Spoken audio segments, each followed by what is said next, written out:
we found that it really isn't just about the robots. It really is more about figuring out how to engage the students so that they are present.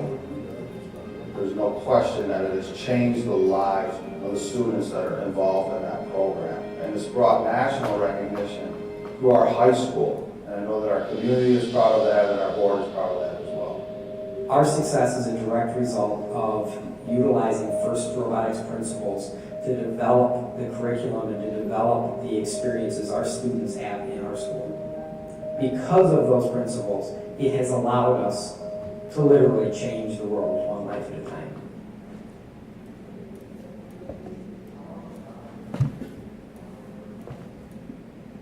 So,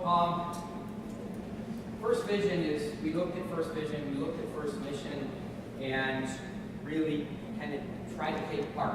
What is it that makes FIRST work so well? Because what we saw when we ran the team in our old school, even though the school was a failing school, the FIRST program was a successful program. We've been around since 1998. We started our sister team, which was in the other school, so we actually had two teams that have now merged back together. So when students were on the team, we recognized they came to school. During the season, their attendance went up, their grades went up. After the season, everything went back to what it was. So we tried to look and really take apart, tear apart, what is it that makes FIRST work? So we looked at first vision. I know, I'm not going to overshoot here. Okay. We looked at first vision and their mission, and then tried to disseminate everything out of it, or really tear it apart and find out what is it about their principles that make kids engaged and make this process work. So that's kind of what today is going to be about. It's going to be an interactive session, so we are going to ask that at one point you're going to be asked to kind of get up and group into groups of 4 to do one of the activities. And then we do have, if you look at the back, we do have the TI calculators and motion sensors, and we're going to take you through one of the lessons that we do in our math classes. And we will talk about the fact that you can do all of this without this technology, but this is just one of the things that we will use as an experiential based activity to engage the students at a different level.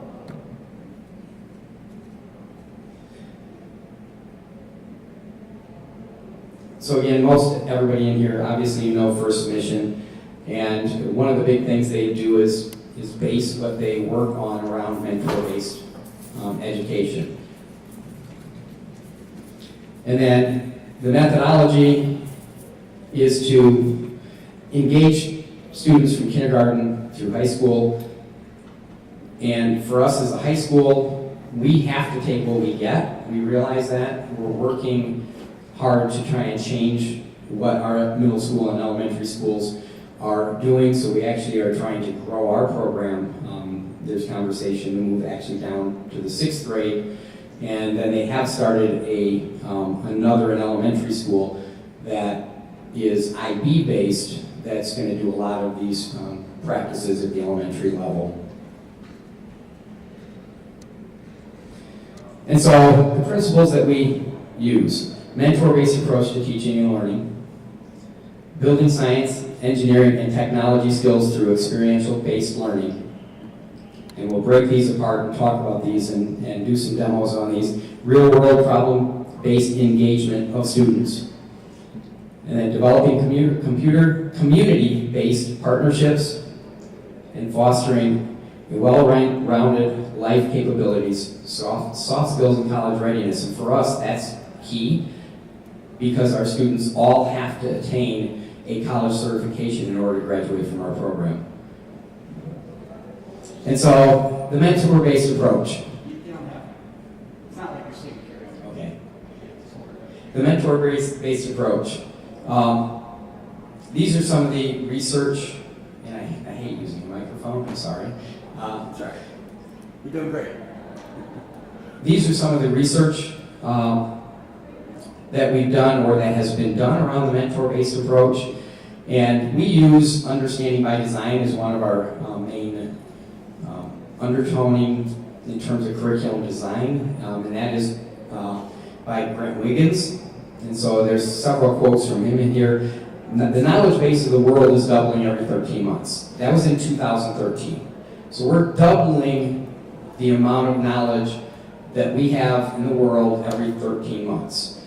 If all we're doing is doing the education we've done for the past 200 years, we're continually falling behind because we can never keep up with the knowledge base that's doubling. So we have to start thinking about how to teach differently.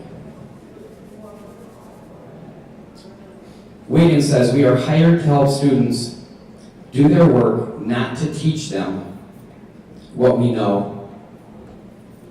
Mentoring is the key to the revolution in all of education, especially in high school. And then youth with mentors have increased the likelihood of going to college. So the research shows, I think it's 59% more likely to go to college if a student had a mentor-based approach in teaching instead of just a typical traditional teacher. These are the differences between teaching and mentoring. Teaching is about giving knowledge, mentoring is about giving experience. Teaching focuses on the how, mentoring focuses on the why. Teachers teach groups of people, mentors teach individuals. And teachers have greater knowledge than students, mentors have a greater perspective. And then to become a mentor, and we're going to go through a couple of activities and talk about some of the resources we use, is to build strong relationships, know the students as unique individuals, have the ability to be empathetic, and to foster individuality and creativity.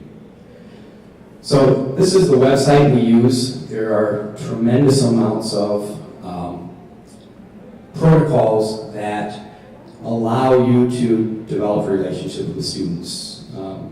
We actually run a lot of our classrooms using a tremendous amount of these resources on this website. It's a free website. So we're going to do one right now. So we're going to ask, again, this is participation. It's going to be a little bit kind of goofy in this room because we're going to ask you to gather up in a circle so that you're close enough with people so that you can hand off something to the person next to you. So we're going to do a circle and everybody's going to need to grab a marker, and then what we're going to do, and I'll explain this before we get up and move, when you hear the word right, you're going to pass your pen that you have to the person to your right. When you hear the word left, you're going to pass the pen to the person to your left. And so I'm going to read a story, and you're going to work together as a team to try and not have 5 pens at the same time, which is a trick with this story. So if you can, get up and kind of move so that you leave what you have there, but move so that you can get into a circle where you're close enough to be able to hand the pen to the person next to you. In the middle of their first video. Yeah, we can do one thing. Might really want to have them Come on up. get a file from him or something. Rescue this whole thing. And then he wasn't talking to the microphone at first, so I had to go turn it on really quick.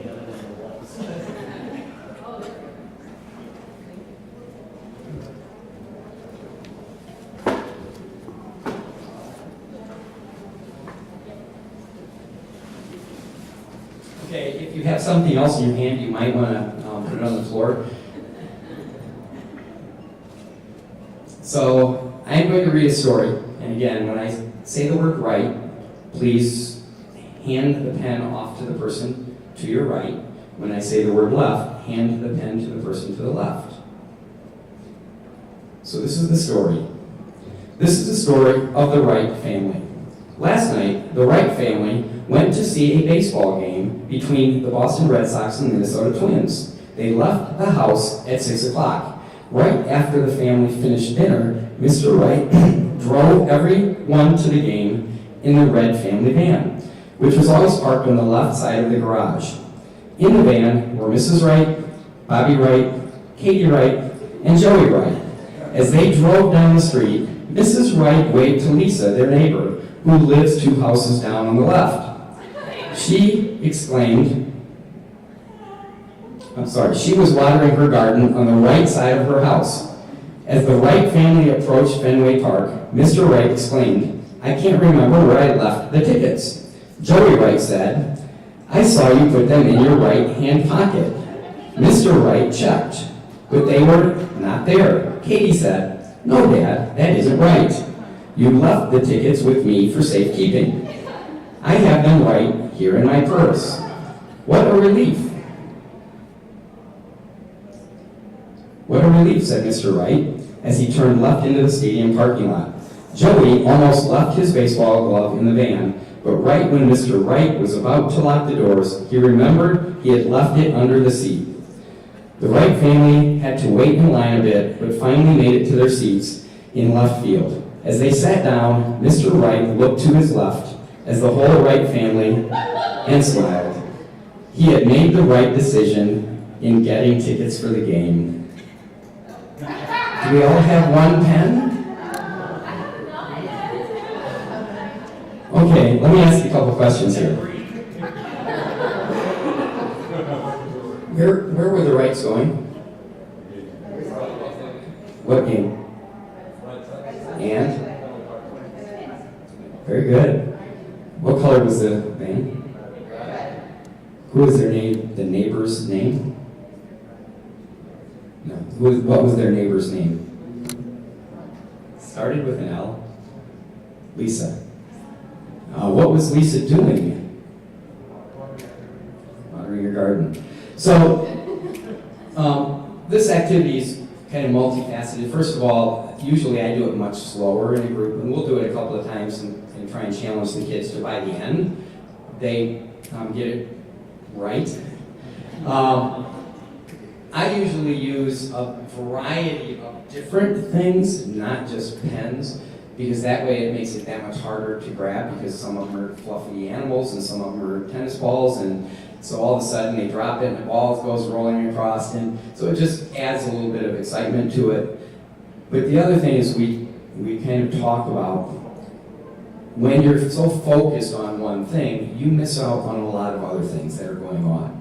And so it's building teamwork, it's getting to know you because it's a fun activity. It's usually one of the first activities we do at the beginning of the year. Kids are standing a lot of times by people that they don't know because we kind of put people in places. So it's a good way for them to kind of break the ice at the beginning of the school year and talk about what happens if you're not focused in class and you're thinking about something else. You miss a lot of other things that are going on. So it's a multifaceted kind of activity. So I thank you very much. If you can give the pens back into the basket there.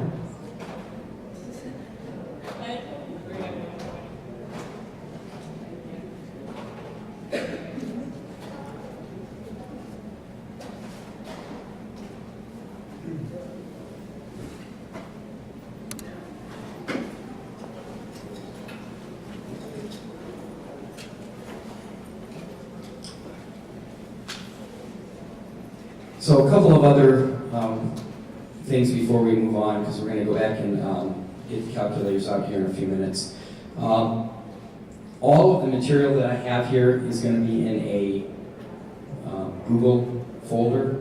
Anybody who wants any of this stuff, the Wright family story, any of this stuff, I'll have my email up at the end. Just shoot me an email and I will share it in that folder. So it's going to have all of the documents because I wanted to try and make this as paperless as possible.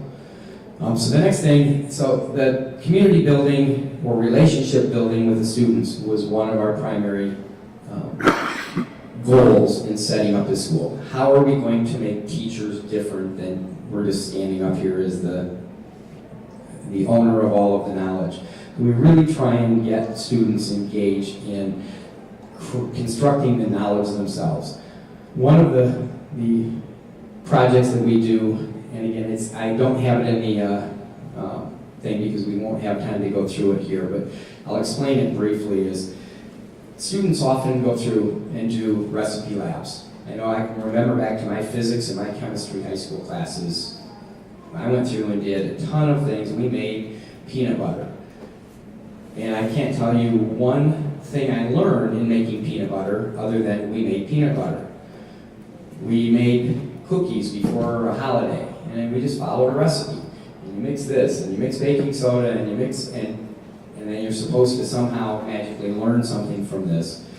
And just never did it. Never learned, never connected with me. So instead of doing those types of activities, we try and make it more open-ended and make it more experiential. So one of the activities we do with our students is students get a letter from Reebok. Reebok says, geez, we're interested in hiring you to design a new line of clothing. And we're interested in what clothing keeps you coolest in the hot summer sun. And we're focusing in on the color. And the students then have to go and do this research and construct an experiment to prove to Reebok that the color that they've chosen is the best color. And it's bizarre because for the students, it's the first time they've really had an opportunity to own constructing a activity or a science-based lesson themselves.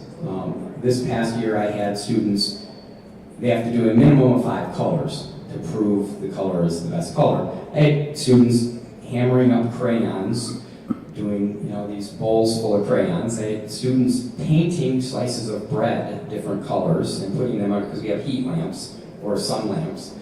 And water and food coloring, but there was a plethora of different ways the students went about this. And many of them didn't work the first time. So they had to go and try it again because they didn't get what they were either thinking is good data, or if they did water and food coloring, all of a sudden they turned on the tap. Their first thing was cold water. By the time they got to the end filling the last beaker, it was hot water. So they start realizing, wait a minute, I'm not controlling. I need to have the water all the same starting temperature. And so they start developing this understanding themselves, rather than me saying and giving them the guidelines. Start with 100 milliliters of the same temperature water. Start with the light, the same place, etc. In other words, giving them the recipe for doing this lab. They then have to figure out, well, Jace, this data didn't come up. Black was not, I know that's not the best color because I have experience outside wearing black. But black came out to be the best color, and so they have to try and figure out why things went wrong and then redesign their experiment so that they're controlling more of the experiment. So we're trying to kind of give these students the experiential-based approach. And again, here's some of the research. A lot of it by Greg and Wiggins, and the National Research Council has done a lot of work with experiential-based teaching. And so these are some of the kind of lessons that have been learned over the years. So we're going to do another activity. For this activity, we need you to get into groups of 4. And it's important that you're in a group of 4. And you're going to need, unfortunately, we're going to probably have to have you put a chair kind of between you and get around a chair because you're going to get a sheet of paper and it's going to have a whole bunch of numbers on it. And I'm going to give this over to Danielle, and she's going to explain through this because she runs this in her classroom. Okay, so this activity is called 1 to 100. And just to kind of frame why we would do an activity like this, this is something I do in the beginning of my class, usually within the first week. So one thing about experiential-based learning, it involves a lot of group work usually, just by the nature of project-based learning. And we want to teach students how to behave in a group, the norms that they should be seeing, what it should look like, what it should sound like. So we're just going to go through the activity, and then we'll kind of talk about why this activity is a good activity to show some of those norms. So you need to be a group of 4, and you need to be kind of circled around the center chair. So you might have to do your range. When you get your group of 4, I will give you 4 markers and we'll give you a sheet of paper, and we'll then give you instructions. And students, if you guys can fill in and make sure that we have it before, so we can grab it from three maybe, over there. We could have one. That would be- Yeah, there's one other space. You're going to be writing, so you might want to pull up chairs to the middle chair, so that you're not crouching down.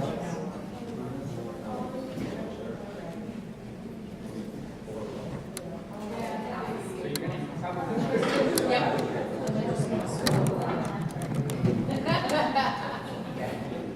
Okay, so make sure that they get 4 different colors.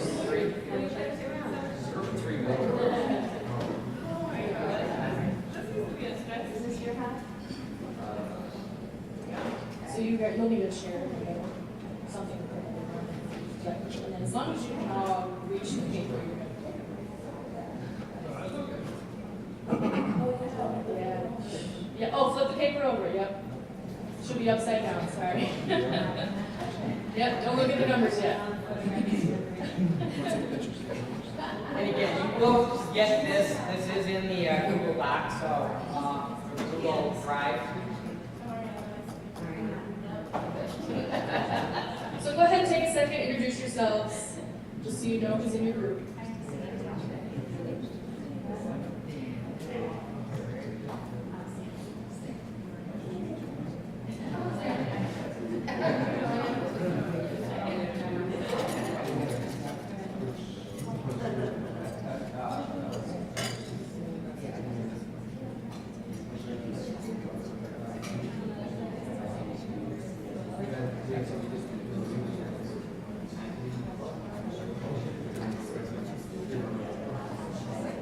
Okay, so here are the instructions for this activity. We're going to start in just a second. It's a very simple activity, at least it seems so by the directions. There's not very many rules. So when we say go, your group is going to turn over the paper. And each of you should have a different colored highlighter. The task is to circle the numbers 1 to 100, but they have to be circled in order. So you need to choose right now who's going to be number 1, and then you have to just kind of follow a pattern. You can go clockwise, you can go counterclockwise, but you need to make that decision as a group. So for example, if she's going first, she would circle number 1, then she would circle number 2, number 3, number 4, 5, 6, and it would just keep going in that pattern. So right now, pick who's going to go first, and pick a direction that you're going to go.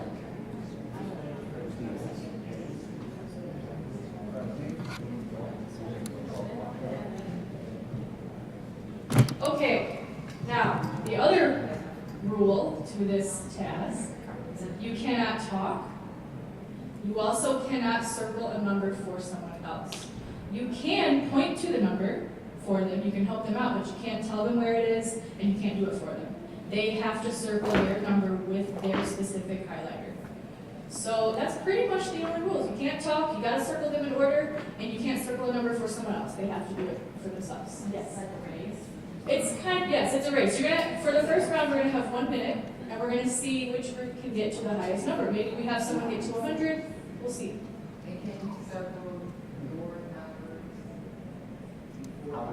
No, you can't circle them out of order. Good question. So yeah, even though she knows she's going to end up circling number 5 eventually, she has to wait until he does number 4, or however it is. So you have to wait. You have to go in a circle. Any other questions before we start? All right, ready, set, go.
Okay, so I know a minute is not very much time to do this. We usually give a little bit longer with students, but just because we have a lot to cover in this presentation, we're trying to speed it up a little bit. But I do want to take one of the papers and show it under the .chem. Did anybody notice anything, or do you have anything we could share out from this? Yeah. The pattern? The pattern. Did every group get to, did you see the pattern? This is because you're in a group of 4. So if we have, did you guys see a pattern? No. Okay, so can I see your paper? And then let's see one of the groups of 4. So in a classroom setting, it doesn't always work out perfectly where you have an even number of groups of 4. And we typically end up with a group of 3. And the group of 3 usually, what was the highest number you got to? 18? Yeah, and what 22. 17? 21? What was it? 19? Oh, good job, group of 3. Usually the group of 3 ends up, they don't do very well because they don't see the pattern. It only works out if you have a group of 4. So if you have a group of 4, your numbers are in one of the quadrants. So you kind of know which area to look. So here's that's the group of 3, and then this is the group of 4. So you can see all the yellows are together, the greens. So you know where your numbers are going to be. So it makes it a little easier. Sometimes with students, they see this right away. Sometimes one group will catch it faster than another group. But usually we'll do this a couple rounds, and then they get better and better each time. Now that you know, you've seen it once, you've done it once, do you think you could get to a higher number with 1 minute? Okay, we're going to try it. Group of 3, you're just going to have to challenge yourselves.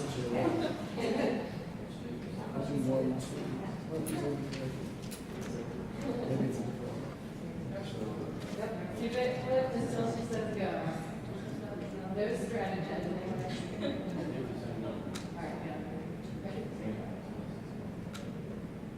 All right. Ready, set, go.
Time's up. So let's see, did we get to a higher number? Where did you guys get?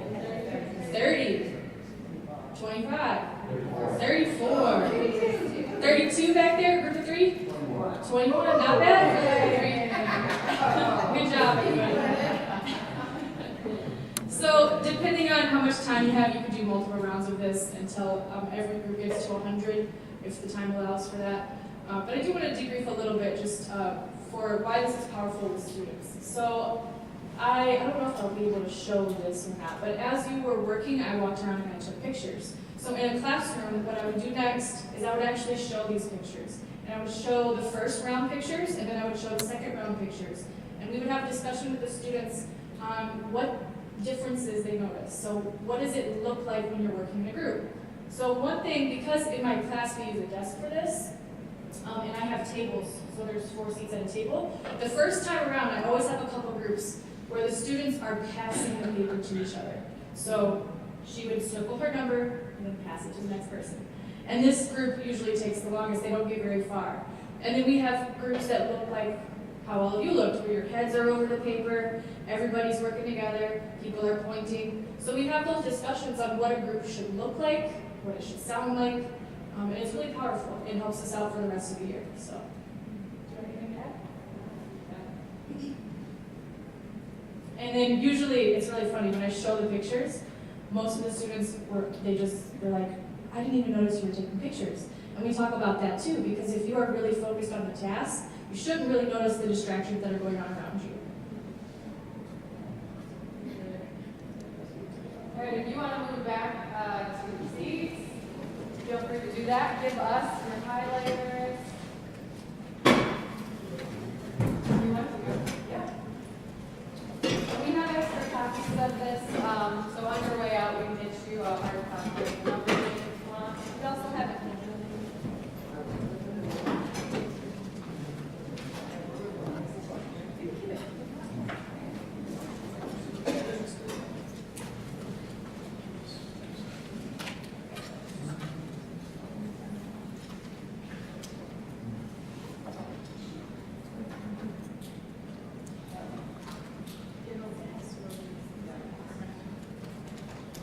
Well, this is recycling.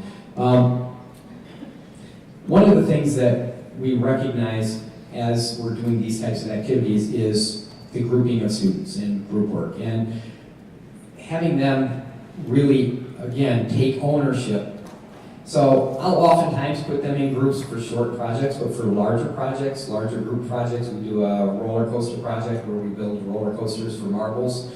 And for those projects, I want them to have chosen their partners so that if a student isn't doing their work, they can't come to me and says, well, you put me with that person, and they didn't. They were the ones who are choosing the partners. And so we do what's called True Colors. Has anybody ever done True Colors before or heard of True Colors?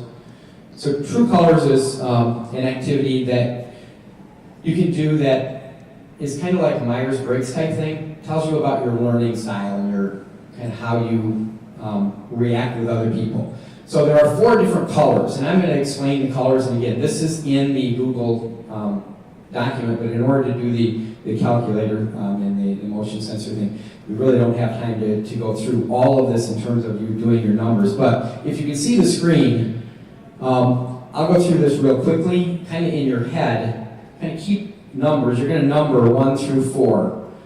Whichever one is most likely, like you're going to put as a 4. Whichever is least like you're going to put as a 1. So you just go from most like you is the highest number, least like you is the lowest number. So the first one across. Orange would be activity, variety. You like activity, variety in sports. You're organized, plan, and neat. You're nice, helpful, and friendly. You like learning, science, and privacy. So again, just kind of keep in your head which one you have the 4 on there. Then going down, fun, action, contests, clean, on time, honest, caring, people, feelings, curious, ideas, and questions. Going down, quick, playful, adventurous, helpful, trustworthy, and dependable, kind, understanding, and giving, independent, exploring, doing well. And next, busy, free and winning, follows rules, useful, saves money, sharing, gets along with others and animals, thinking, solving problems, and like challenges. And then the last one, you like exciting things, you're lively, like hands-on things, you take pride, tradition, doing things the right way, you like nature, easygoing, happy endings, and then the last is books, math, and making sense. So you add up your number in all of those columns, and the number that, or the column that gets the most is the color you are. So orange are your kind of free living, going Mach 5, living every day to the fullest, love sports, activity, hate to be bored. They're usually our ADHD kids. And they recognize immediately, geez, yeah, I like all of those things. And they're usually one of them is much, much higher than the other. Your gold are your organized people. A lot of teachers are gold. They like things in files, they like things in places, they like to check things off when they go through a list, they make lists. An orange person would never even think of a list. A gold person couldn't live without a list. And then your blue people they're the people who are your party planners, they are the people. They love to do fun things with people, but they want to make people happy. They hate it when people are not happy, and they hate it when people are fighting. And your green people are your scientists, your visionaries. They're more of your engineers. They think ethereal up here in this, ozone layer, and they see big picture. They don't see details. So we talk about, and when the students actually get their color, we group them up together, and they kind of make a poster about what they like, and they get to know kind of who their fellow orange and green and blue and gold people are. And then when we do groups, we talk about, well, we just did a grouping, so we'll do an activity in a group, and before we do true colors, and the students will say, well, we didn't work well together. And so now we talk about why putting 4 orange kids together isn't going to work. They'll have a lot of fun, but nothing will get done. And if you put orange and green people together, they will come up with the most amazing ideas and have a lot of fun, and again, nothing will get done. Because green people are not finishers. Green people get people excited, they get people on board, and then they walk away because they get bored. That's a green person. They have all the great ideas, but they need the gold people. So the best group in the world is when you have a blue, a green, an orange, and a gold together. That way you have the gold person who's the taskmaster who won't let them go on to the next thing until it's done because they can't stand not having something finished. And you've got your orange person who's going to make sure they're having fun. And you've got the blue person who's going to make sure everybody's working together and that nobody's mad at anybody else. And you've got the green person who's making sure that they're visioning for the future. So we talk about this, and we just got done doing a grouping in one of our classes, and one group didn't do very well. And the kid came up and said, I'm never picking another orange kid. And so, they start living this and start understanding that it really is important to understand how each other learns. And a gold person in a group with an orange person, they understand that their role is to keep people on task. And so they really kind of get you to understand, or get the students, again, to take ownership of their learning rather than the teacher saying, this is what you need to do. And the students are then, because the reality is when our students get to college, and one of the last principles in first is to build that self-reliance and those soft skills. When our students get to college, they don't have a teacher saying, this is what you need to do. They have to have figured that out before they get there. So that's why it's important for us to develop these skills within the kids so that they're making those decisions versus us making those decisions. So we're now going to go on to the next activity, which is, again, it's going to need your participation. Question? I was just curious, because our group worked really well together. I was curious to see what our colors. Yeah, Is that okay? yeah. If you guys want to know your colors?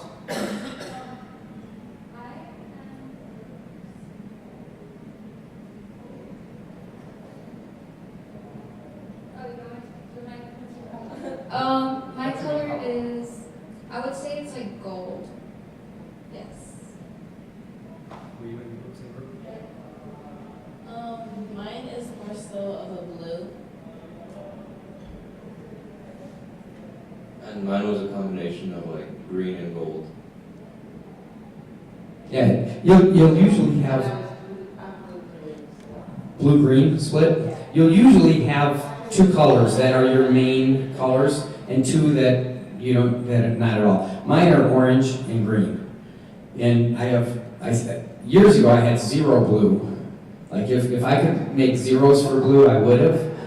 And orange, pretty much the same. We were putting this together and we had all this stuff on the board all over the place with arrows drawn, and I said, that's my brain. It's not organized. And so a lot of times you have two dominants and two that are, not there at all. But it's interesting that you guys had a wide mix, and you guys did work really well together. So. Okay, so the next activity we're gonna do with you guys is this calculator work, and this is a beginning of the year Algebra 1 activity. Both Danielle and I are math teachers. So we went to a professional development with all of our math staff over the summer, and this was one of the activities that we did that we really like, because at the beginning of the year where you're not super sure of where all of your students are, it's a great activity that has a really low threshold. You don't have to know a lot of math to be able to do it, and we're kind of just exploring to figure out what the heck this thing does. And then it's going to be kind of messy, and that's something that kind of you as a teacher need to kind of get used to. But kids are going to be exploring and working together and trying to figure out what the heck this machine does. And that's going to end up tying in and leading into some main ideas of linear equations. So I think, can you put it on the overhead? And then Danielle and I are just going to show you guys kind of how this works. And the way Danielle did it in her class this year, and I modeled it in another one of our new teachers' classes. And the way I kind of introduced it is, hey, we got these cool things.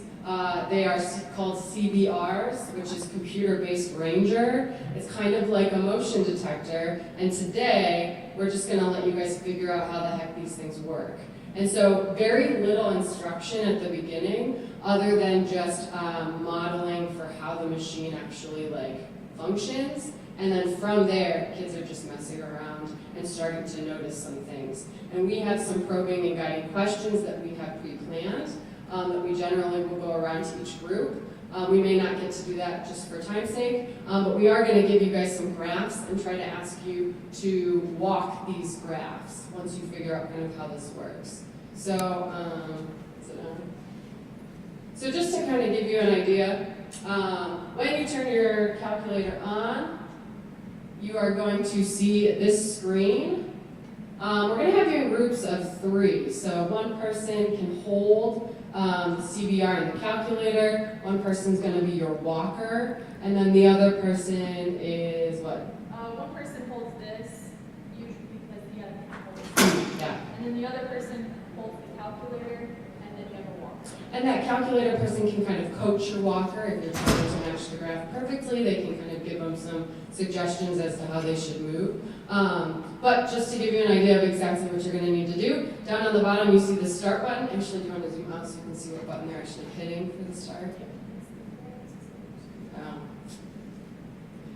So in order to get these buttons down here, you're going to have to be hitting these buttons. So the ones up on your top here. So if you want to hit start, that's this one, boom. If you want to quit, that's this one, boom. And your person who's going to be holding this has to point it at your walker at all times. If I go out of range, it's going to all of a sudden jump to the distance. So what it's measuring is the distance that you are standing from the CBR over the course of 5 seconds. So if I go out of range, it's all of a sudden going to hit the wall, and then it's going to say, oh, you are 10 feet away instead of 2 feet away. So you always want it to be pointing at that person. So we'll model one quickly for you, and then we'll get these passed out, and you can start messing around with it. Yep. You also have to make one pay on this. And you'll know it's working because you'll hear this little buzzing thing going.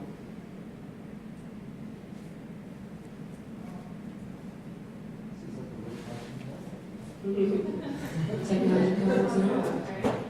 Oh, yeah, now it's gone.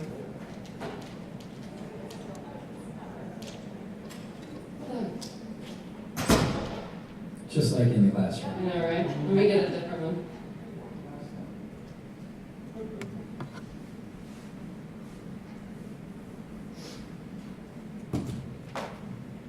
And this is one of the reasons it gets messy. And in a classroom, we actually practice this type of thing, is when the equipment isn't working. We practice everything before we do it. Like I practice going from the desks back to the lab area. At the beginning of this year, we'll, okay, you're going back to work in the lab area. And you go back there and work in the lab area. And we practice getting up and doing that. And then we time it and say, okay, I think you can do better than that. And then they kind of get this sense of, geez, we practice when things aren't working or are working. All right. So, I'm going to hit you. So, if she's going to hit start, and then I'm going to start walking. I've got 5 seconds. And you see how I kind of went out of range? It pretty much has a range of about 3 meters. So, as you're messing around with this, try not to go too far away from it. But again, we've got 5 seconds here that you got to work with. After 1 second, here's where I was, 2 seconds, 3 seconds, 4 seconds, and it's going to kind of track your distance from the CBR.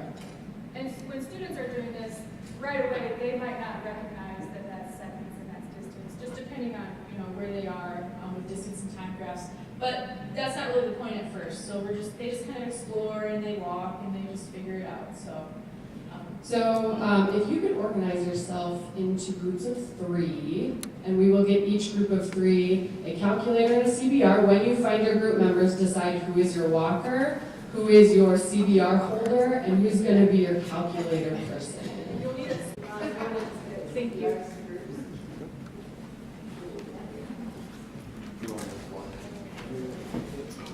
Yeah, so each group will need Once you turn on it, the program should just open up. Yep.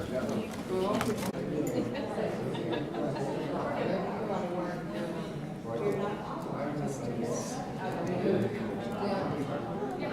we're ready. You got hold next to somebody and I can start, right? Okay, so as soon as you get your CBR and you decide who's your walker, who's your CBR holder, and who's going to be in charge of the calculator, go ahead and turn it on. And we're going to give you just maybe a minute or 2 to kind of do some practice runs. So try to do a walk, figure out how far you can go, figure out how to hit the start button and make sure it actually is going. So take a couple minutes to do that.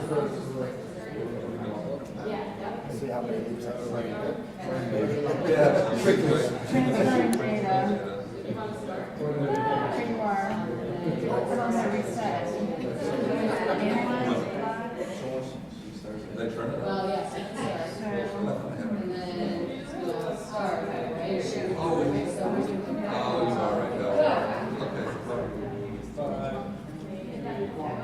yeah, so maybe we can close to each other. And then in this case, Yeah, there we go. Good job. Okay. yeah. Here, I'll let you see it. So. 3, 2, 1. 7, 6. No, it's not buzzing. Here we go. Now you're going. 6, 3, 7, 5. 5 minutes all. Flatline at the beginning. He's dead. Okay, now we're getting better at this. So now, what did I push? Main. Okay. Now, it's clicking. I didn't even hit start. And you're already going. No, it's just clicking. Because that means it's on. Oh, okay. So if I hit start, then I would have to hit okay, right? Where's the okay now? Okay. Start. Okay. 3, 2, 1. You did all the work. You will notice that we have, if I could have everyone's attention for just a moment. You'll notice that we've put some graphs up on the screen. In the next couple of minutes, we'd like you to try, once you've got it figured out how it actually works, we'd like you to try to see if your group can walk some of these graphs. So can you make your calculator screen look exactly like a couple of these graphs? So once you figure out how it works, how it starts, how to make it go, pick one of these and try to see if you can walk that exact graph.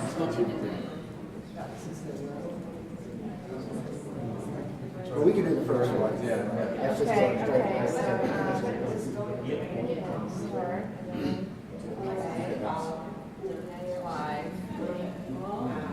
yeah, that was easy. You did it. Dude, you're So it's I'm just thinking it should say Second one just like further away. yeah. Oh, but that's not what you want. I don't know what happened. Oh, maybe I went like this, or something. Maybe you put your hand in front of it, because that would be less. Maybe that's how we can make it.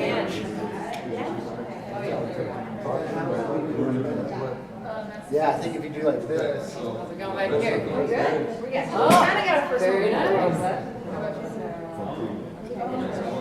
Just like this. Excuse me. So when I listen to those classes, you know, Yeah, right?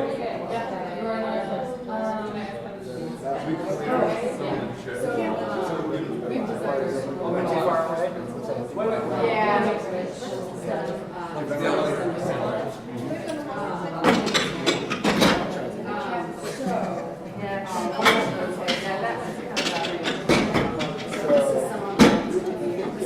I'm standing here, how far can I be? Put your hand in front of it. I think we're going straight on. And then put your hand in front of it, and then I'll sit here like this, and then we'll back out, and then you'll do that again.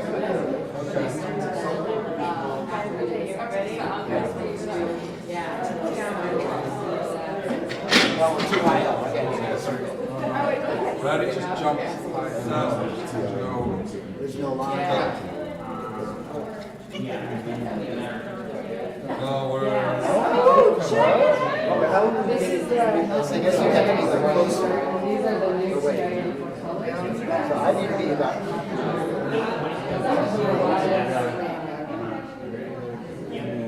I didn't get that go opposite way. That's a cool graph, though, I have to say. I can see.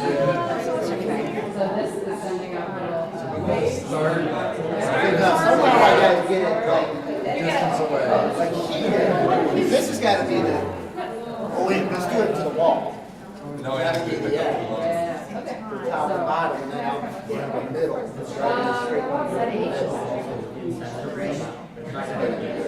It's gonna be like this.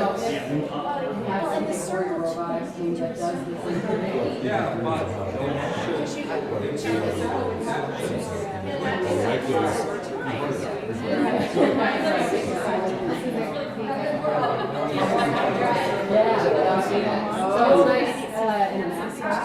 Let's try to.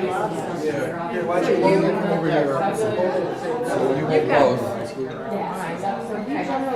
We'll start. Okay, wait. We both would. We both need to start at the same spot. Right. I need to get closer, I need to get further, then we come back together. Yeah. Usually I showed it to them. Okay, you guys ready? Yeah, no, you gotta point it at us. Where I am. Right, you're pointing it over here. Right here. Yeah, there you go. Yeah, okay. Is that good? Yeah, Ready? yeah. Go.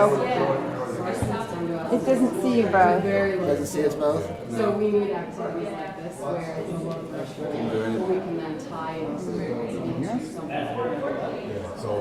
So my wife, she Oh.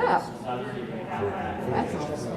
It didn't do two. Not really what we wanted, but. No, it's not tracking two things. So how do you do a circle?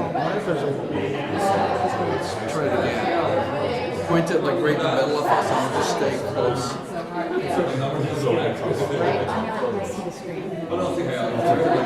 So you think about it, right? I mean, so if I'm trying to move that, Then it's just going to be one or the other. Yeah, it's not showing two lines. it's not like it, but because you don't, that's what you think.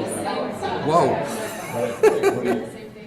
Was that my moving it that did that? Wouldn't want to Well, a hurt little bit of people. everything, yeah. You did point There's it got to at be a one way point to away. overlap. I wonder if we need the plots button. What are you gonna do? Right, let's try the H. So if you stand right in the middle, So you guys are we'll- like, so then, I think if you do at the wall, and that will get the top of the H, and we go like this, and I'll move mine down, and then jump in the middle, and then steady line. And then we'll do jump out, and then we'll make this big one. Just do all that. Does that make sense? So to start it, we'll go like that, and you jump in the middle. Stand there for a second. Well, you can walk. The H? Yeah, we tried the old. Can't figure that one out. Okay, so I'm good at pushing buttons. Okay, Oh, wait, pointing, wait. pointing a little bit lower. Something wrong. I'm saying something wrong. Ready, set, go.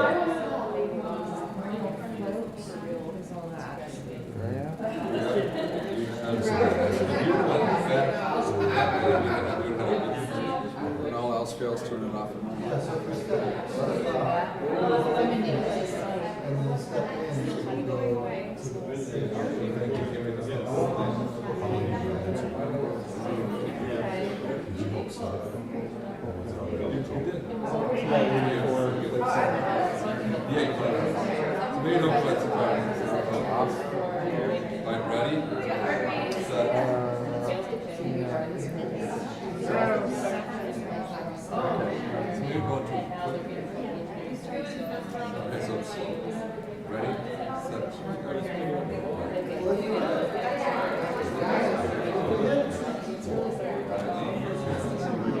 Similar to Ohio.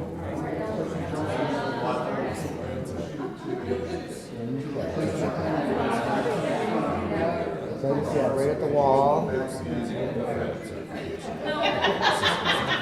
we go.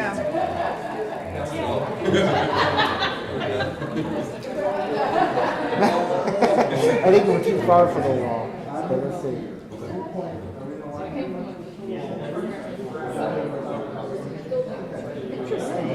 Close.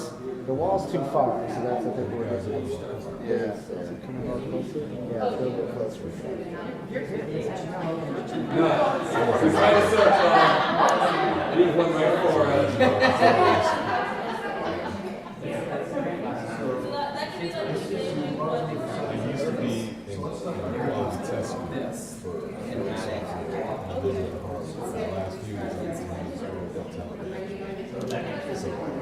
So it's a position that. How's it going? Which one are you trying to do? Oh, the H, that's close. Yeah. Close. It gets faster. So This how are needs you, to be are you just quicker. going in and out of And it? when I do this, you move in there while my hands are, so I just let go. You're right. So with us, it's about building the brain, it's about engaging. Circle with me. But it's fun to watch things try. Okay. Ready, set, go. So we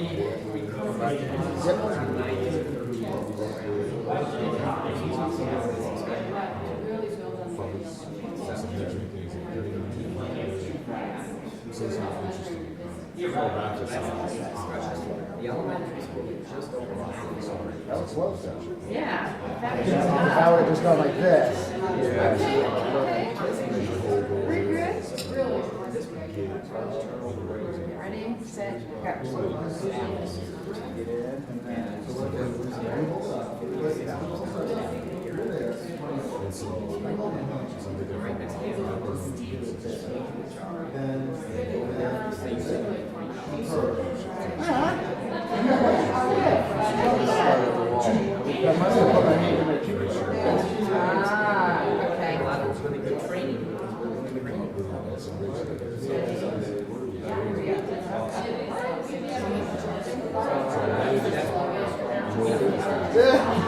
That's turn on and off.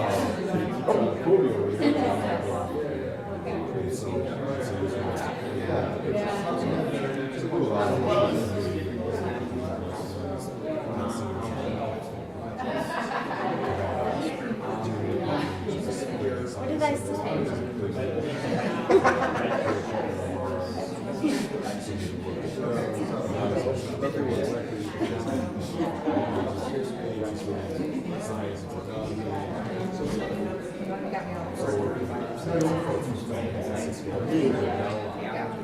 So what's that?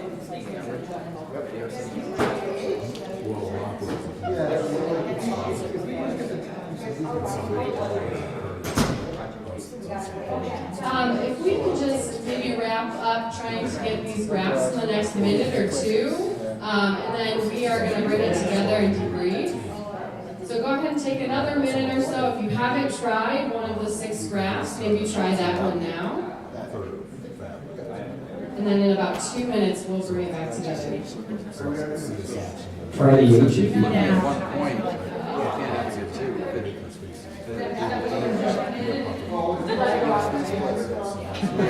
Two of them. Yeah, second graph. Did you get the H? We were close. Our reflexes are a little slow. I mean,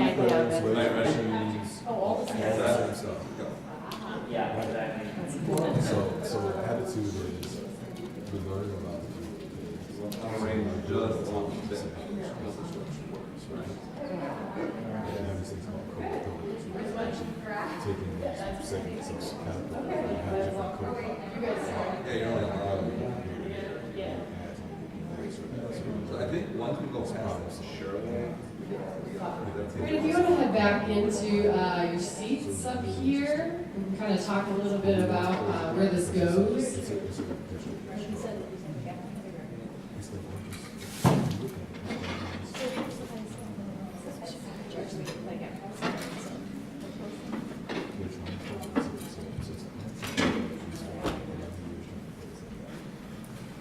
Were any groups able to get all 6 graphs? Raise your hand if you were able to create all 6 graphs.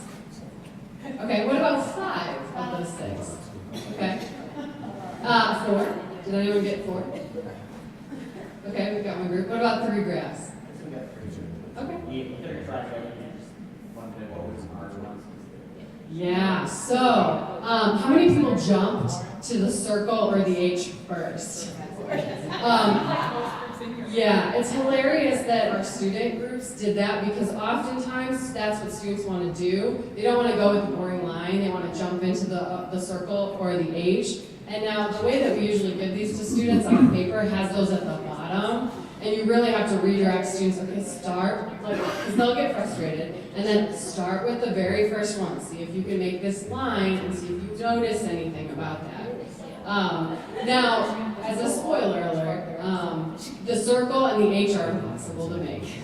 But as math teachers, you can get close to the H if you do some stuff out of range. And I saw these guys jumping in, jumping out. I saw people spinning in circles. And you'll see your room is going to be crazy if you ever do this with students. But it is so fun because they're really experimenting with and trying to figure out how they can make those graphs, even though we as teachers secretly know that they're impossible. But as a math teacher, it is an outstanding opportunity to build on the idea of what a function is. And instead of just teaching kids the vertical line test and that you can't have 2 different y values for 1 x value, this gives them a context. At time 3, I can't be 2 distances because it's only going to bounce off whatever's the closest distance. So you can't be in 2 places at once, which is why you can't make that circle. And instead of just saying, oh, well, it doesn't pass the vertical line test, students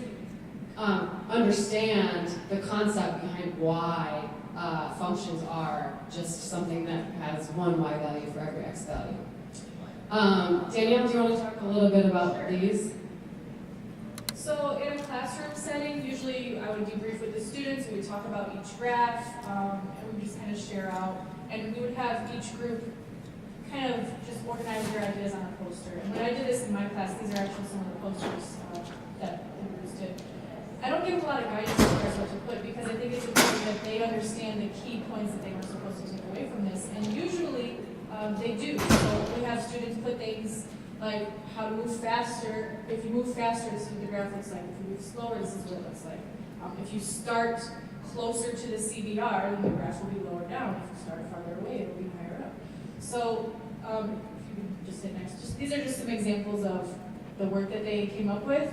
And this is is just from a day of them just doing what you did, without a lot of guidance, just kind of exploring and messing around with the CBR. Most of the groups got to all of the key concepts that I wanted them to take away from it. Standing still, so most of my groups, they realize that if you just don't move at all, then the graph is straight. That's a very important topic in Algebra 1 when you're talking about linear functions. So this is just kind of what I did in my class, and it was a really powerful way to start off a unit about linear functions. And and then back and forth. A lot of the other groups too, they have the circle, they'll put something like, this is impossible because you can't be in two places at once. And then again, that kind of leads into our discussion of, what is a function and what's not a function. And you guys were probably preoccupied with doing your graphs, but as I was looking at the whole group, I saw Danielle doing some of the facilitating that we as teachers kind of pre-plan. So as students are working on a graph and they get that first one, she was up here with the group and said like, okay, so you got it to look like this, how can you make it look like this? And that is some of the teacher moves that we have pre-planned, and then students start thinking, okay, what do I have to do to make my graph have a higher slope or to look like this, and really they're going to have to walk faster. And so you can pre-plan some questions to get students to start thinking about these. And each of these line graphs have different connections where you can jump from one to the other, or ask students, okay, well if you have it looking like this, what do you have to do to make it do this? And so that, it's a really powerful activity that, again, builds into slope and y-intercept and the idea of functions. And we do this, again, in the first weeks of Algebra 1. And it gives them something to just kind of go back to throughout the year. When we get to another concept later on, they'll remember this, and they'll remember, oh, if you go faster, then the slope is going to look steeper. And it's just something that they can always go back to because they've done it, they've experienced it. Last kind of point I want to touch on comes from a conversation I was having with these two in the back, and we were talking a little bit about like the level at which our students are coming in. So our middle school's kind of a mess. Easter kind of touched on that, but so our ninth graders come in with really low reading levels and really low math skills, generally. The average, this year, the average reading score of our ninth graders was 5th grade reading level, and the average math was 4th grade reading level, math level, So when they come in as ninth graders who are already struggling or behind in math and in reading, it's really helpful to have an activity where you don't have to know any math to do this. And you're really building on that experience that you have in class, and that's gonna lead into linear equations, and then they can draw back on that for the rest of the year. And they can really internalize the idea of an intercept being your starting point, because they remember that when they stood here, closer to the CBR instead of here, that moved their graph up. So it's a really great activity that, I think I said this earlier, has a low threshold, but a really high ceiling. I want to go back to the relationship buildings, why we're able to do this in a classroom, because in the classroom, it is really messy, and students are going to fail. This activity is set up so that students are going to, there are impossible tasks here. And in order for you to have students attempt this and not give up, and I remember years back before I figured out that you really have to develop these strong relationships with students, and again, this whole mentoring approach versus teaching approach, students trust you. And so therefore, they trust that you're going to be able to support them when they're failing. So if they fail, they're going to be less disturbed and there's less angst there because they know you're supporting them. The other thing that's cool is, and I want Danny to talk about this a little bit, is we both teach freshmen. And so she's teaching the freshman algebra class, I'm teaching freshman engineering. So So part of our STEM program, the way our curriculum is designed, is that all ninth graders, they take an Algebra 1 class or a pre-algebra class if they're not ready for that. But they also take Intro to Engineering with Mr. Easter. And we work one-on-one together, on a weekly basis, just to kind of touch base and go over what we're talking about. So if I'm in a unit on linear functions, he's also going to be teaching maybe just his first time graphs in his engineering class. And I'm teaching them how to find slope, how to write equations for lines, and he's doing some of the same stuff, but in a more applied way in this class because it's engineering. So the students are getting math and science hand in hand, and they're seeing why they have to learn the math in order to apply it to something in real life. And we kind of touch base just on a weekly basis to make sure we're doing those things together.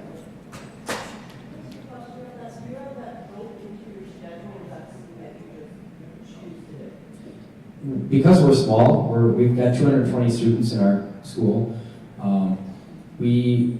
I do the master schedule, so I work with the teachers one-on-one to develop the master schedule, and so we actually have an A-B schedule. So she'll see the kids on A day, I'll see them on B day. And so it just flip-flops, and so we co-plan a lot of projects. The Reebok project that we talked about earlier, I also share students with our speech teacher, and every ninth grader takes speech. And so they have to develop their presentation to Reebok in their speech class. So they're utilizing the information from their engineering class in their speech class, and then we actually combine classes when they do their presentations, and the students actually have to go through the rubric and score each of the presentations of the other groups, which is also a great learning experience for students because they're actually having to use the thought process of was this good or wasn't this good, and reading through the rubric, it teaches them how to read rubrics, but it also gives them, geez, they did this, they incorporated these graphs and the slope in their project, which made it really clear. So all of a sudden you see a lot of later presentations changing as the process goes along because the kids are figuring out, geez, I can do mine better, so they're learning from each other. To add to the schedule piece too, we also have the same prep hour that's just kind of worked into the way our schedule's built. And he is my boss, but he's more like a coach and a mentor to us. So it kind of just happens naturally. The co-planning, we don't really have to work it into the schedule because, and she'll talk about this in just a little bit, because of the way our coaching methods are set up in our building, it just kind of happens naturally. So the next piece, the next first principle that we're going to talk about is community partnerships. And so Jess has done a lot of work with Eastern Michigan University, and so I want her to talk about some of the work and some of the projects we brought to our school, and then she's also going to talk a little bit about the coaching process. So I kind of lied when I said I'm a math teacher. I'm a former math teacher. So this year is my first year in the role of an instructional coach. So I actually am the math and science instructional coach for our whole building, which is not just the STEM program, but also our AC Tech program, so the whole building. I work with math and science teachers, and we are fortunate to be right down the street from Eastern Michigan University. But we partner really closely with a group called SEMIs, it's the Southeast Michigan Stewardship Coalition, and that's based out of EMU, but it's open to an organization of community partners and teachers throughout the Southeast Michigan area. And so SEMIs provides kind of a cycle of professional development for teachers throughout the year, but it's also a great opportunity for networking with community partners who want to work with students and want to work with teachers. So I've been a part of SEMIs for the last 3 years, and this year have really brought it into the high school, mostly because they're such a great asset and resource for us. So SEMIs focuses a lot on community-based projects. So they really want students to be actively involved in making change in their community. And they do that through a lot of different protocols in which students are kind of identifying problems in their community and then coming up with a project that works to provide a solution to that problem. There's a lot of focus on science and sustainability and environmental impact, but then there's also a lot of focus on what it means to be a steward of the Great Lakes. So really focusing on, we have a lot of support from Great Lakes funded organizations, but trying to connect students to the Great Lakes and to Michigan and to water has been a really great venue for us, for our science classes to kind of go down as they can be environmental stewards or identify problems in our community that have an impact on the environment. One project that I can kind of highlight that kind of took students through this process is one that our biotech students did at the beginning of the year. Orlando, were you in that class? Mr. Purvis class? Yeah. So maybe you could speak to this a little bit too, but she at the beginning of, well, so we are kind of an old building, I guess, but there's a lot of, so she took students around the building and just had them kind of observe, and oh, you were in that too, so you could maybe speak to this also, because you presented on it. Yeah. So she had students kind of go through this process of going around the building and kind of seeing what they noticed, right? And what a lot of our students noticed is ceiling tiles that had water damage. So a lot of leaking happens in our school whenever it rains. So oftentimes on a rainy day, there's buckets all around the building. And so students noticed that because she happened to have chosen a rainy day for them to do this. And that kind of spurred into this entire project of, well, something's going on with the roof. I wonder if we could come up with something to fix that. And that ended up leading into students proposing the idea of adding a green roof and designing a green roof for our school. And the kind of final outcome for this was students meeting with our director of facilities for the district, using a fishbowl protocol, so from that website that Scott mentioned earlier, and just having a sit-down, informal-ish discussion with him about what they've learned and what they proposed and why and if this was possible. And I was able to be there. He was really open to hearing students' proposals and ideas for making change in our building through the proposal of a green roof. Do either of you want to speak a little bit to that? Okay. Hello, my name is Shanae Gonzalez. I'm a junior in the Seminole College program. And part of what we did for this project was to see what was wrong with our roof and why we had so many leakages. And we also wanted to learn how to save money, so we did a project on green roofs and what we can do to help with our school community. So one of the days during the week, she scheduled an appointment with, what's his name? Mr. Burgess. Mr. Burgess, yes, to go look at the roof. And we noticed that there was a lot of like leakages and like where the water's supposed to go through was clogged. So what we did after that, she told us to write notes on it. We took pictures to add to our presentations too, because we each were in separate groups. And part of that, she told us to find how much a green roof costs, the different types of green roofs, and other alternatives to green roofs. And part of that, she also initiated a field trip for us to take in Ann Arbor to actually go look at an actual green roof and see what they have. And so we learned a lot of things, and there's a lot of things I didn't even know that we could do to save money. And I don't know if you guys know much about green roofs. Do you guys know a lot about green roofs? Okay, so a green roof is made to save money, and it attains a lot of water to hold it. So, like the weight of it's basically to save money. Like it keeps your school cooler. Wow, so did you guys see that? So yes, it keeps your school cooler. It saves money in the long run. Like it is a lot of money in the beginning to pay for it. But as years go by, you'll notice that you're actually getting money back from what you're contributing to a green roof. And we learned a lot about that. And yes. Orlando, do you want to add anything? Okay, well, thank you. So experiences like this that we really try to incorporate into our classes, just to get students the opportunity to have a voice and to be heard and to make change, but then also to come up with and design and work through different proposals. So each group, I think, designed their own mock-up of a green roof and then proposed those different options and designs. So it's not that each group was working all together on the same thing, but they were kind of being creative and making decisions about like the layers that would go into it and what plants would be used. And so each group kind of came up with their own separate proposals based on the research and the work that they did separately. So I mentioned these, this is kind of the impact of on our students, and in a couple minutes we're going to bring up students and actually have them talk about their story about where they were when they came in here and what they're doing currently now. Again, I mentioned the suspension rate and graduation rate. The science proficiency scores, when we opened, they were, I believe, at 8.8% of our students were proficient in science, the Michigan, I think it's called the M-STEP. And last year, 35% of the students were.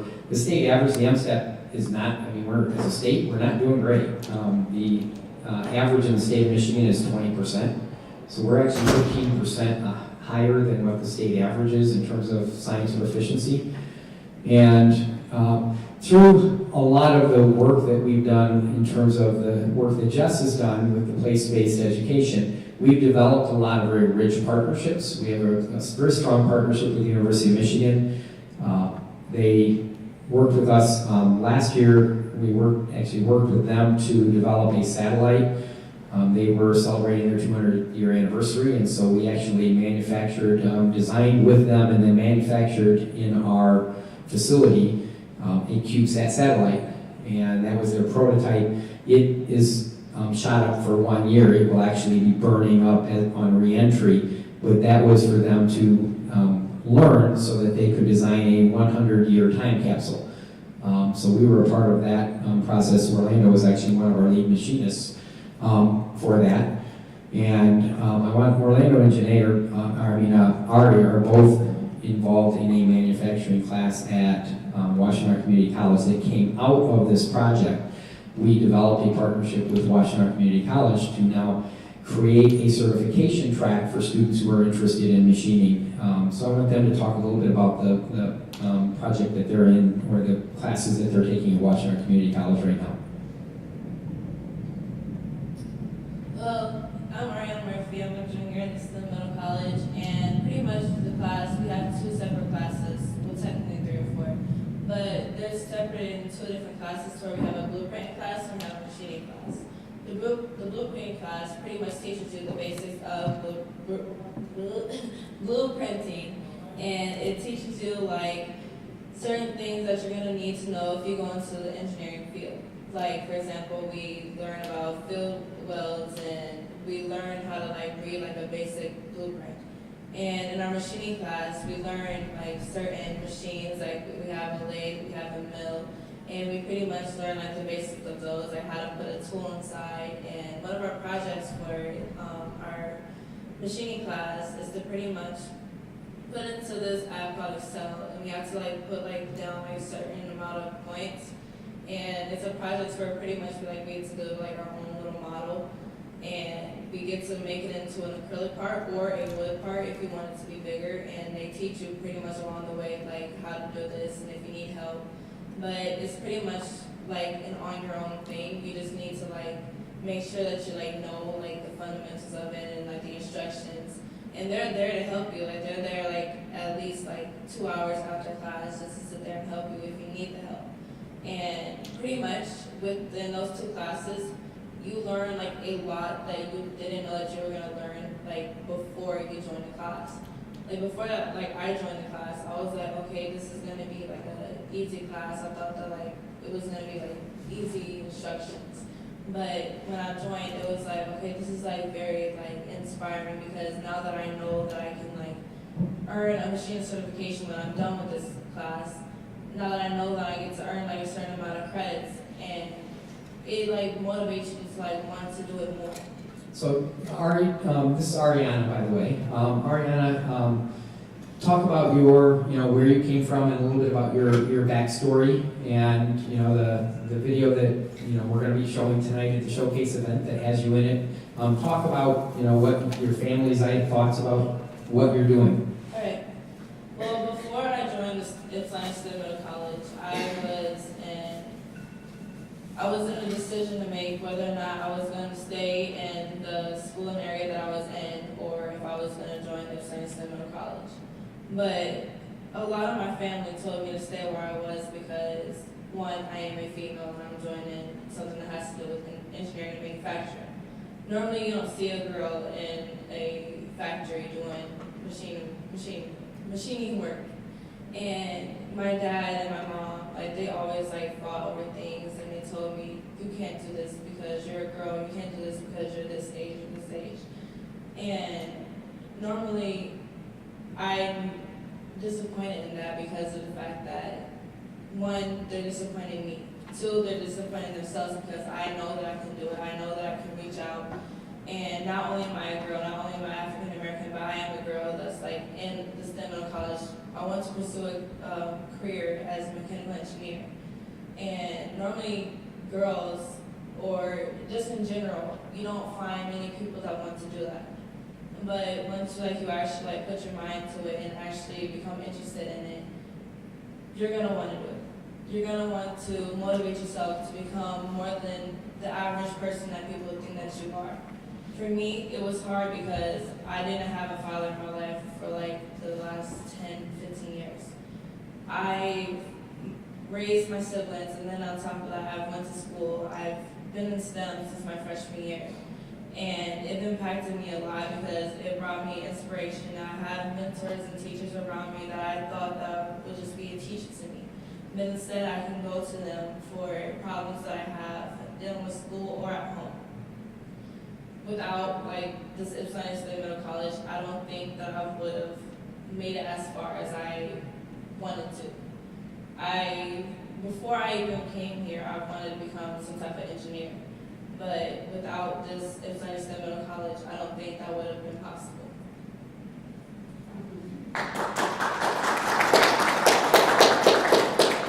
Yep, Jenny. Okay, so being part of STEM Middle College and the robotics program has helped me a lot for the simple fact I'll graduate with only 8 college credits, and has given me so much recognition from not only colleges within my state, but out of state, Puerto Rico being one of them, which I'm kind of aiming towards. And I'll be the first in my family to actually graduate.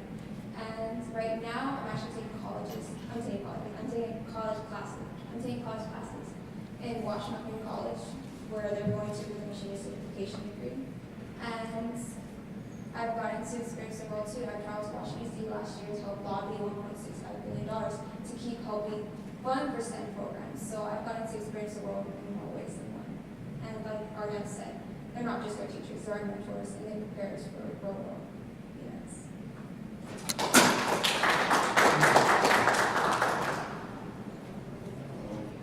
I'm Orlando. My freshman year, I switched to STEM like 2 weeks into school. I was in AC Tech. What got me to switch to STEM, I wanted to get out what I was upstairs. I wasn't really coming to school in the first 2 weeks because I just didn't like it. When I switched to STEM my freshman year, I still was in trouble. I didn't come to school that much. I was failing classes. I was hanging with my brother. After my brother got locked up my freshman year, I didn't really know what to do because to me that was my male role model. My dad was in and out of jail too, so all I had was my brother. When my brother got locked up, I didn't really have a male figure, so I was getting into more trouble. I was smoking, and Mr. Hasty talked to me and wanted me to join robotics. And at first, I didn't want to because I never heard of it, and to me, that's not something I would have done back then because it's not like in my forte. But after I joined, I got a lot of opportunities, and my GPA has shot up a lot. My freshman year, my GPA was 1.6, and now I have a 3.0 and above. Robotics gave me a lot of opportunities, so has STEM. Like the Q satellite in Michigan, I got an opportunity to do that with a friend, and that was to me a good experience. I could go somewhere far with that, and that experience that we had, spending a whole week on that. And I also got to get interviewed by HBO, and to me that was fun. Just to come from where I came from to be on HBO, I was like, I made it, So like, I mean, it's fun, and I don't think I would be here if it wasn't for Mr. Easter and the teachers. To me, every teacher down there is not, a mentor or a teacher to me. Like, I look at it as family, like they're family to me, because Mr. Heaster, I can call and talk to him about anything. And my mom, right now my mom has cancer, stage 4 breast cancer, and I really go to Heaster sometimes to talk to him about it, and he gives me a pep talk that I don't get because I just don't have, you know, my own family meal figures in my life. So when I go to him, it's like, it's inspiring to see, because, you know, I'm not his child, you know, so to see another man, another male, look after somebody that's not his child is, you know, inspiring for me. It's something I want to do when I get older, you know, help young kids, you know, make the right choices and help them make right choices. I think that's pretty much it. May 22nd, if you have HBO on Real Sports, we will be on Real Sports, and Orlando is the main focus of that story. He is a football player also.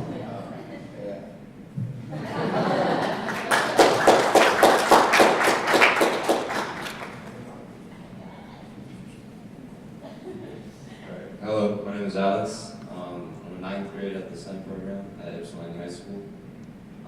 For me, my story starts back in 8th grade. Beginning of 8th grade, I didn't have good grades at all. I think I had like 1.8, and that wasn't elective.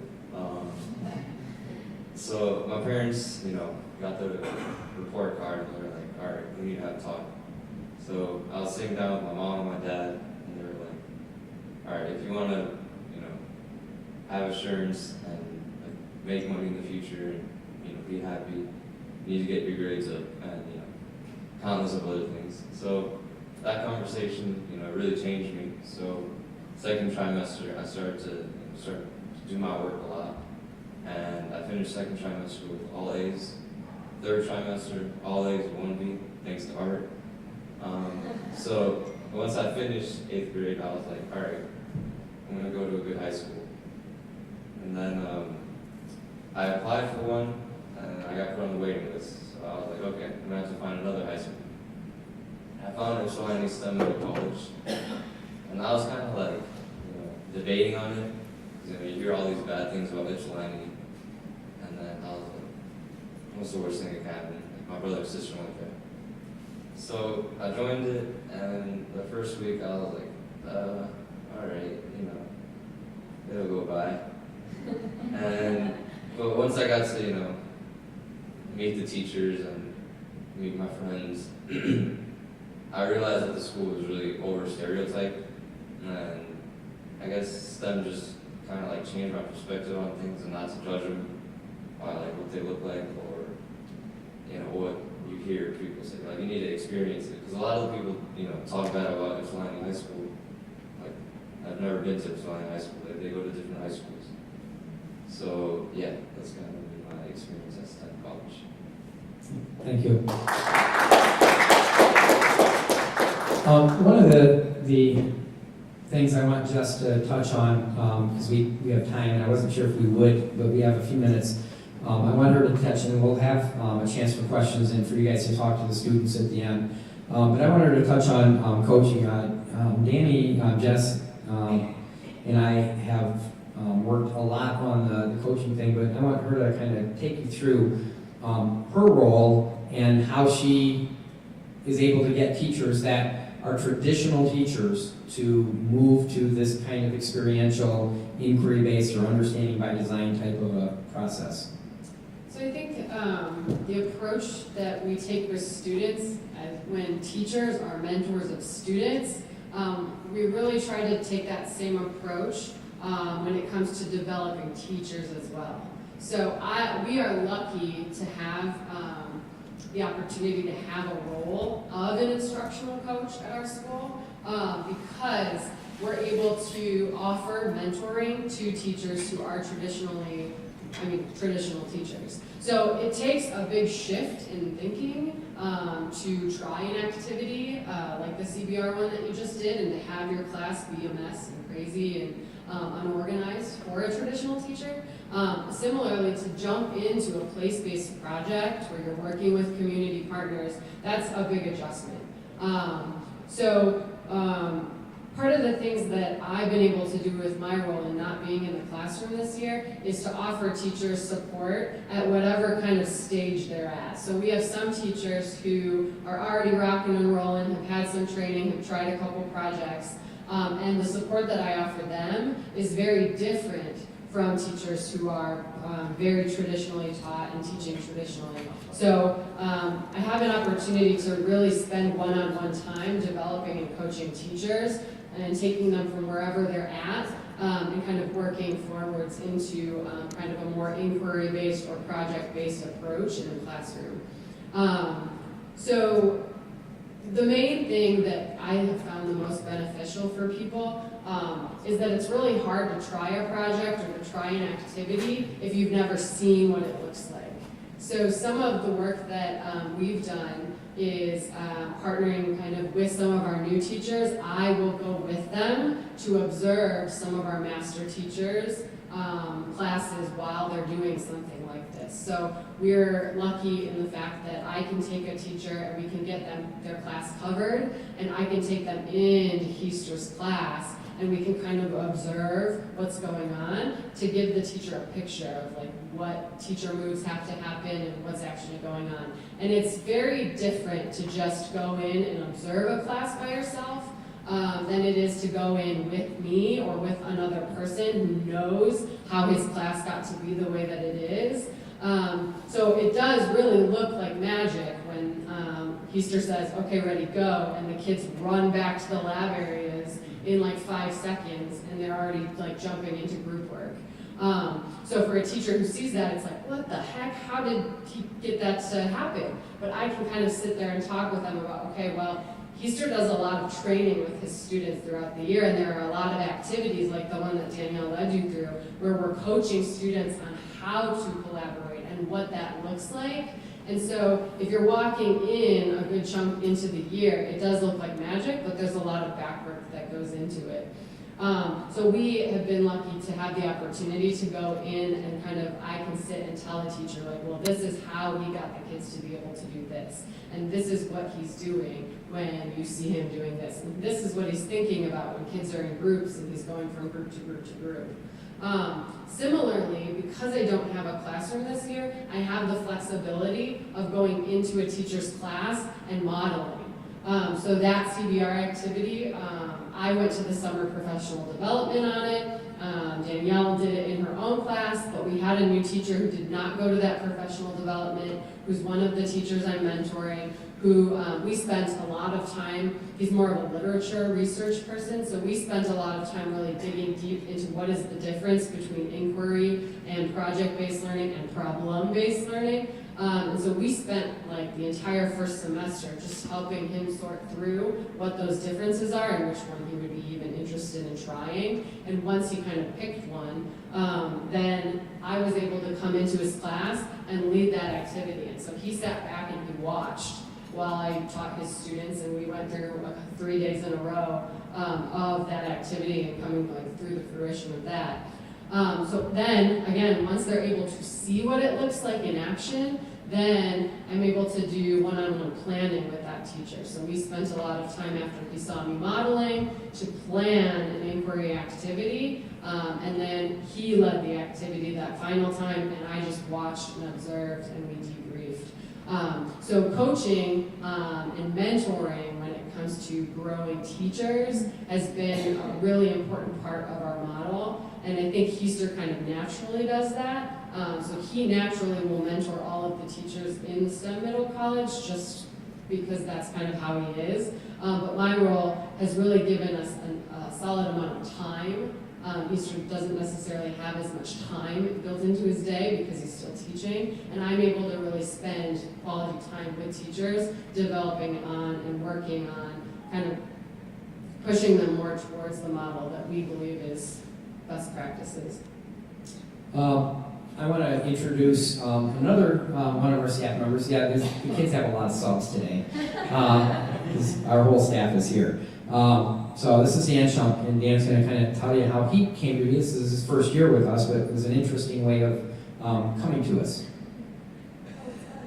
I didn't realize that. There we go. But I am in my 12th year teaching. Last year, at the end of the school year, I was looking for a new job, and I had every year for 11 years, I had questioned whether I wanted to be a teacher for the next year. Around January, wintertime, you just, I don't know if I want to keep doing this. So I found Mr. Easter we had a community event where the robotics team had a tent and they were showing their stuff. My son and I checked it out. And I started talking to Mr. Easter, and I was like, man, I used to tell me all the good things. I was like, this is the kind of place I want to teach, And so that's where I ended up interviewing, and I've been really excited about it. And this year is the first year teaching where I felt like, I don't want to look for another job. I don't want to find another career. I'm like, this is where I want to retire from teaching. Just because of the atmosphere and the kids. Just really, even the first day of school, I'm like, wow, this is different from any teaching experience I've ever had. And it's my own community because it's where I've been living. Kind of like Alex, I heard her talk about how I had the perceptions of Ypsilanti High School and what some issues they've had in the past. And I was like, I'm gonna look past that and be ready for the worst, but expect the best.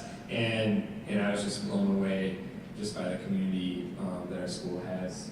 And just looking forward to the next year. This year has just been it's my first year teaching science classes because I've taught math up until this point. So it's been a real learning, kind of like a first year of school in that sense for me. But I'm really excited about this next year because now I'm like, all right, now I have an idea what's going on. I want to do more projects. Jessica's been awesome help, just the support that our school has, and just the relationship with students through robotics. So I've been working with the first robotics program this year and just kind of learning a lot because I've never had experience with it before.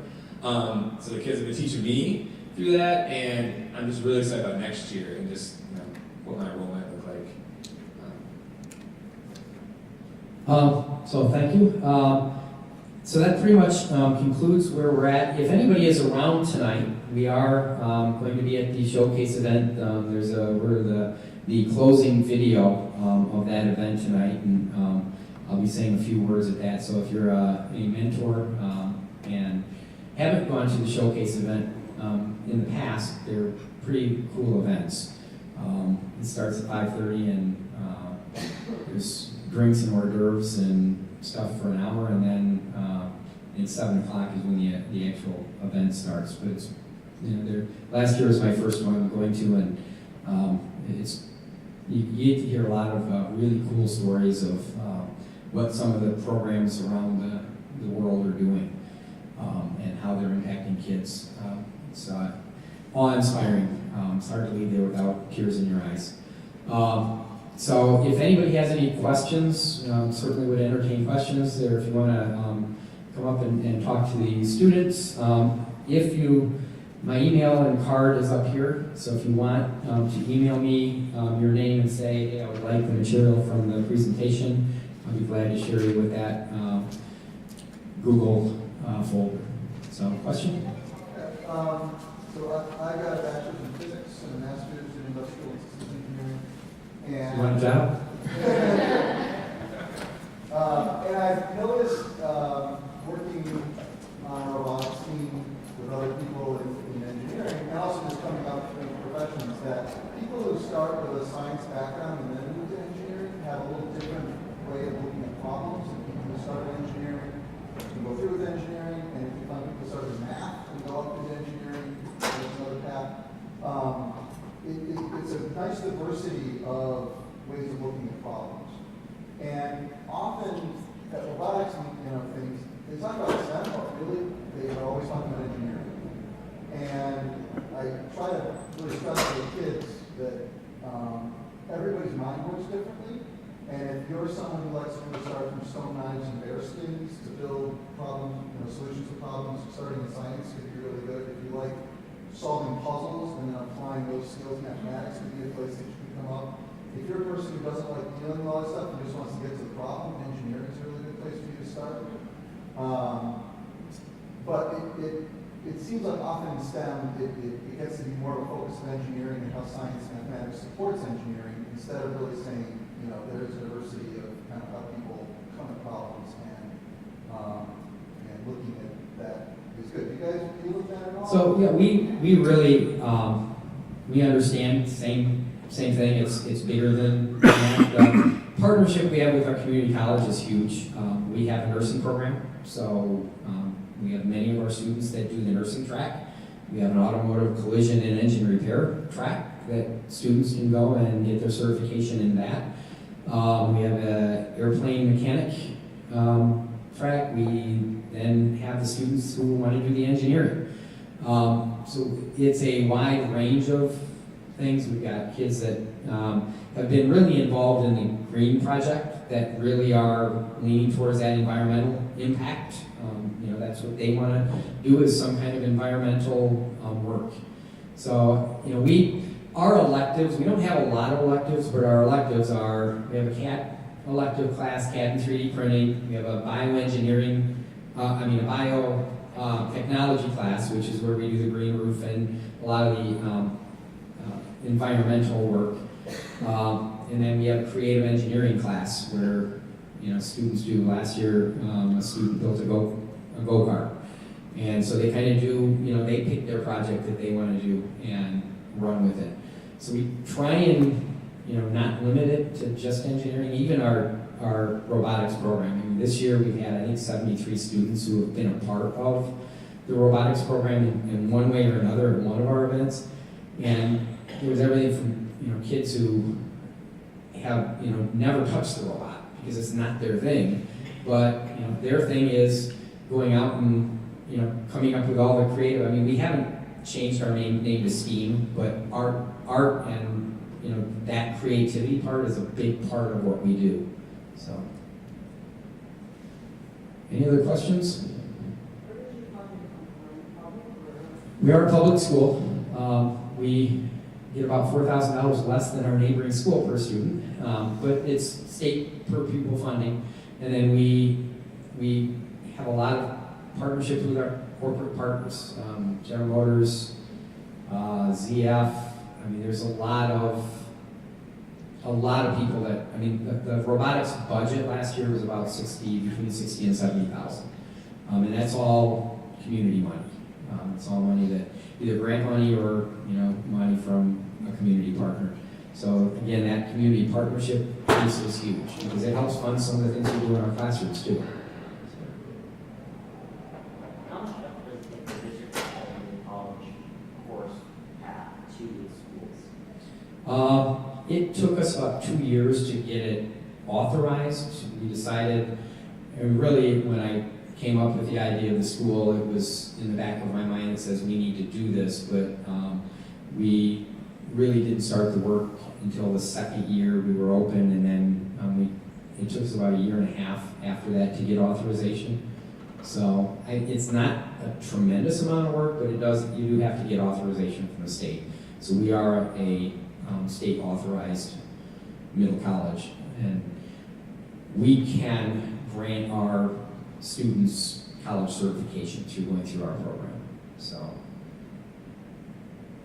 what are your school's demographics, and you know how that compares with your district's demographics? We are a pretty close mirror to the district. I think district-wide, we were at about 87% free and reduced lunch. We're 72% in our high school, which is about the same as the other high school, but the high schools are usually lower because kids don't want to designate themselves as that because it's, you know, they see it as, you know, a bad thing. So we're in terms of the STEM middle college, I believe we're 67% African American, about 15% Hispanic. So we're I think 37% white, which is about the same thing as upstairs. They have a larger black population upstairs percentage-wise, and we've got a little bit larger Hispanic population percentage-wise. Females were 42%, 48%. So which, you know, we've worked real hard at trying to not limit girls and to make sure that they have access to this. But explaining community schools as a whole,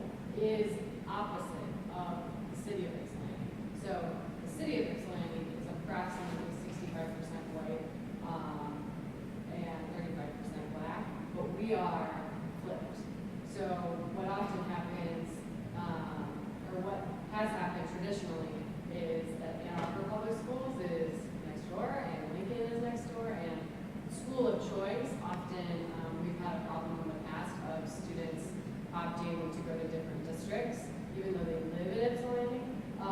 And so what we generally end up with is the students who don't opt out, or the students who haven't like chosen to go somewhere else, just stay in their community school. And that's why we have such a high number of students who get free and reduced lunch, is because most of our poorer students don't have that opportunity to get, or have it spoken up, or something to opt out of the school and do school of choice. We're finally getting students back with the Seminole College and the data that we've come out with. The results that we're getting are starting to get some schools of choice kids in. Ours is a schools of choice kid. And so we're starting to get them back. We've got our Lincoln brethren back there. So we we are the two schools left in the city. So schools of choice really has changed the demographics of our district in comparison to the overall city. If you go on the first website, there is a case study they did about us, and they have the city's demographics. And when you look at the city's demographics versus ours, it is almost a complete flip.